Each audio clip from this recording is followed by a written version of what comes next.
آزاد لوگ اور غلام لوگوں کا کمپیریزن کیا ہے اس بند میں. اگر کمزور لوگ یہ سمجھ لیں، یہ بند صرف یہی بند سمجھ لیں اور اس پہ عمل کر لیں تو ان کی زندگی تبدیل ہو جائے.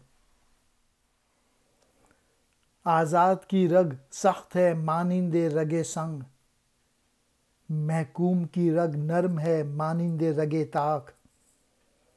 محکوم کا دل مردہ و افسردہ و نومید، آزاد کا دل زندہ و پرسوز و طربناک. آزاد کی دولت دل روشن نفس گرم، محکوم کا سرمایہ فقط دیدہ نمناک.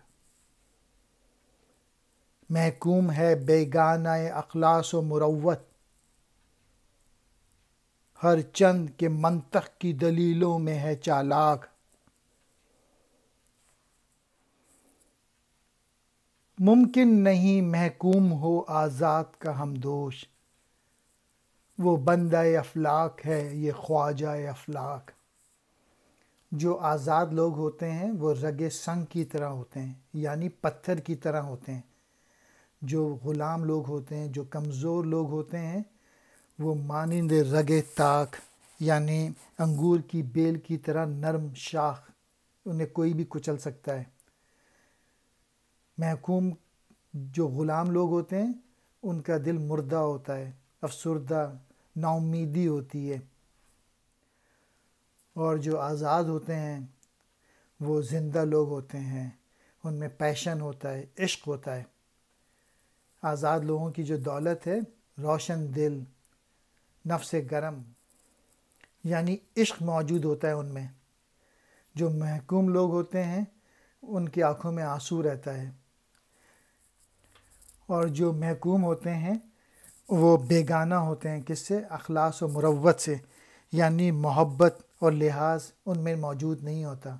جو ڈرے ہوئے لوگ ہوتے ہیں وہ محبت کیا کریں گے؟ اور جبکہ منطق کی دلیلوں میں بڑے چالاک ہوتے ہیں. جو غلام لوگ ہوتے ہیں ہر وقت دلیلیں دیتے ہیں، میں اس لیے اور اس لیے. اور جو غلام لوگ ہوتے ہیں، جو کمزور لوگ ہوتے ہیں، وہ آزاد لوگوں کے برابر کیسے ہو سکتے ہیں؟ دونوں میں بہت فرق ہوتا ہے، کمزور میں اور طاقتور میں. یعنی جو غلام لوگ ہوتے ہیں وہ بندہ افلاک ہوتے ہیں، وہ تو ہر وقت یہی سوچتے ہیں کہ یہ سب کچھ تقدیر ہے، اور وہ جد و جہد اور عمل سے ہاتھ دھو بیٹھتے ہیں. جبکہ آزاد مرد جو ہے اپنی جرت، اپنی کوشش، اپنی ہمت سے اس دنیا پہ حکومت کرتا ہے. لہٰذا دونوں میں کوئی مقابلہ نہیں. وکٹر فرینکل ایک پرزنر تھا، آپ سمجھ لیں غلام تھا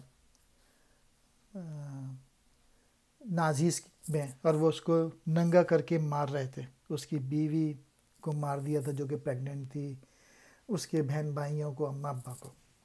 لیکن اس غلامی کے باوجود بھی وہ ایک سائیکیٹرسٹ تھا، اس نے تھیوری نکالی کہ میرے پاس چوائس ہے کہ آئی فائنڈ دا بیوٹی، خوبصورتی تلاش کروں.